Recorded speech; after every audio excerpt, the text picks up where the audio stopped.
ಅವಿಭಜಿತ ದಕ್ಷಿಣ ಕನ್ನಡ ಕ್ಷೇತ್ರದಿಂದ ವಿಧಾನ ಪರಿಷತ್ ಚುನಾವಣೆಗೆ ಸ್ಪರ್ಧಿಸುತ್ತಾ ಇರುವ ಹಾಲಿ ಸದಸ್ಯ ಸಚಿವ ಕೋಟಾ ಶ್ರೀನಿವಾಸ್ ಪೂಜಾರಿ ಅವರ ಕೈಯಲ್ಲಿ ನಗದು 30,000 ರೂಪಾಯಿ ಬಿಟ್ಟರೆ ಬ್ಯಾಂಕ್ನಲ್ಲಿ ಇರುವ ಠೇವಣಿ ಮೊತ್ತ 1.10 ಲಕ್ಷ ರೂಪಾಯಿ ಇವರ ಬಳಿ ಇದೆಯಂತೆ. ಒಟ್ಟು 26,86,100 ರೂಪಾಯಿ ಮೌಲ್ಯದ ಚರಾಸ್ತಿ ಹಾಗೂ 18 ಲಕ್ಷ ರೂಪಾಯಿಗಳ ಸ್ಥಿರಾಸ್ತಿ ಇದೆ.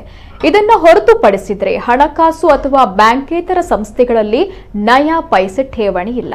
ಅಂಚೆ ಕಚೇರಿ ಕಂಪನಿಗಳಲ್ಲೂ ಇವರ ಹೆಸರಿನಲ್ಲಿ ಹಣ ಇಲ್ಲ.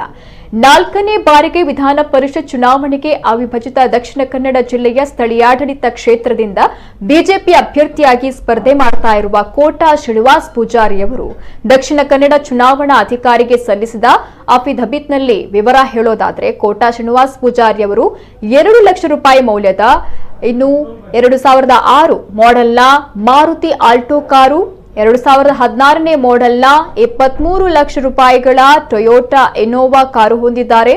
ಸುಮಾರು 46,100 ರೂಪಾಯಿ ಮೌಲ್ಯದ 10 ಗ್ರಾಂ ಚಿನ್ನದ ಉಂಗುರವನ್ನ ಹೊಂದಿದ್ದಾರೆ.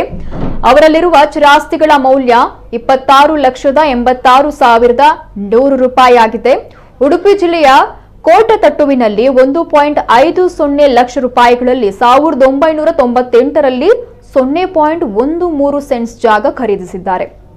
ಇದರ ಈಗಿನ ಮಾರುಕಟ್ಟೆ ಮೌಲ್ಯ 6 ಲಕ್ಷ ರೂಪಾಯಿ ಅಂತ ನಮೂದಿಸಲಾಗಿದೆ. ಬೆಂಗಳೂರಿನಲ್ಲಿ 2012ರಲ್ಲಿ ಶಾಸಕರ ನಿವೇಶನ ಹೊಂದಿದ್ದಾರೆ. ಪ್ರಸಕ್ತ ಇದರ ಮಾರ್ಕೆಟ್ ಮೌಲ್ಯ 30 ಲಕ್ಷ ರೂಪಾಯಿ ಅಂತ ಹೇಳಲಾಗ್ತಾ ಇದೆ.